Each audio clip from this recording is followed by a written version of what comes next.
Hi folks, this is the second in the series of back strangle defenses. Again, you have to look at this at the reality of it. You would not, if we talk about martial arts and self-defense are two different things, but they're very much interlinked. So you would never allow someone to get this grip.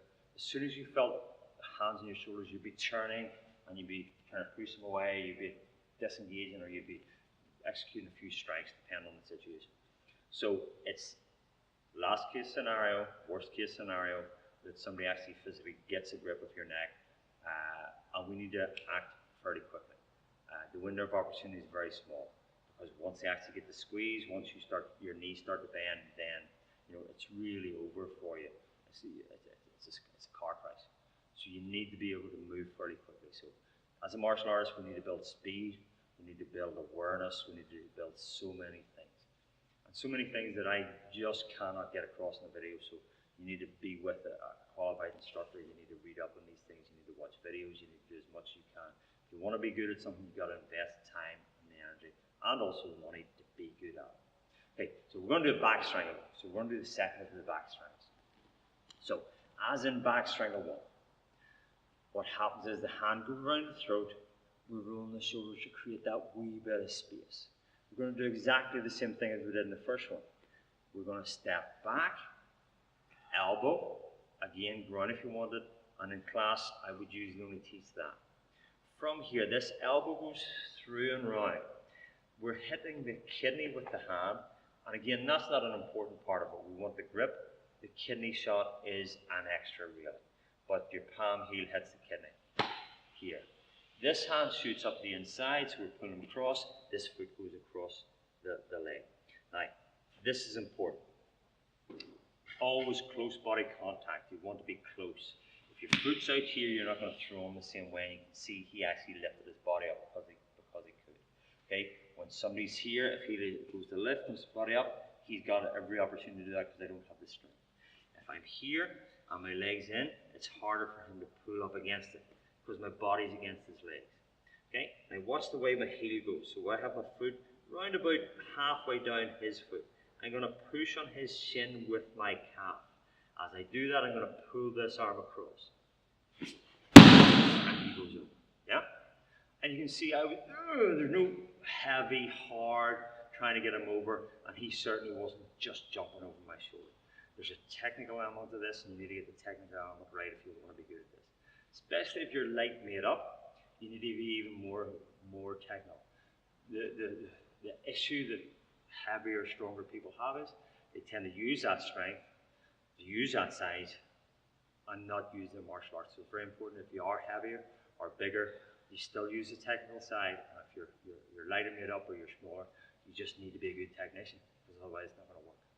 We're going to drop the knee in, we're going to drop the other knee in, we're going to roll through, and we'll do the same lock as we did in the videos for the third front strangle. So you can go back to that to see the lock.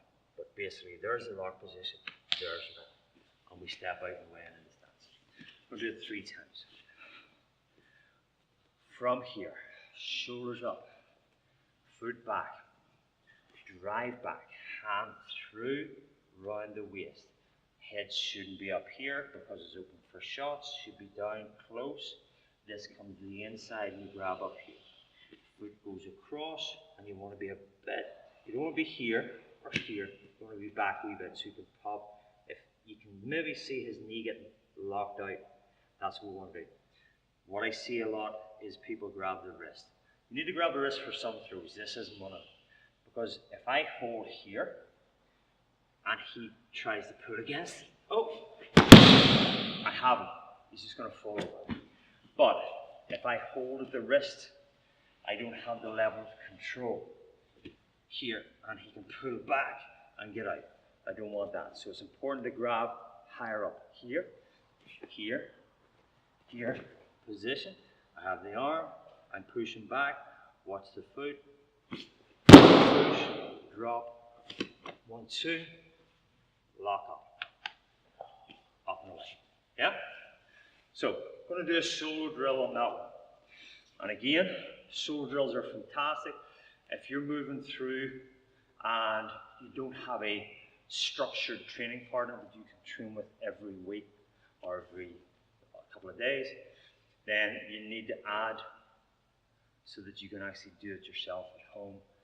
You would be amazed that if you can work 5-10 minutes on technique a day at home, how much that will elevate you as a martial artist and get you so much better. I personally train on a daily basis. Not a massive amount, but just enough to retain all the information I need to know. Okay, so this is what we're going to do. From here, imagine somebody has you by the throat. It's very important you actually imagine that somebody's got you.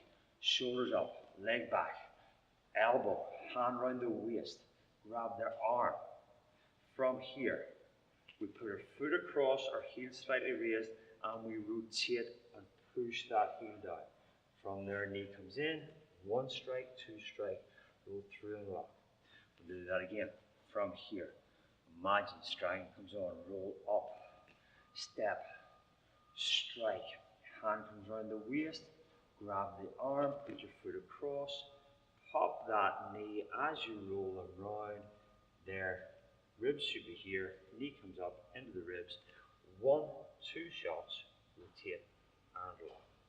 Okay, so that's the second of the back strangles. We're going to show 3 that we use for adults, 1 we use for kids, and the first one we did was also used for kids. Okay, see you in the next video.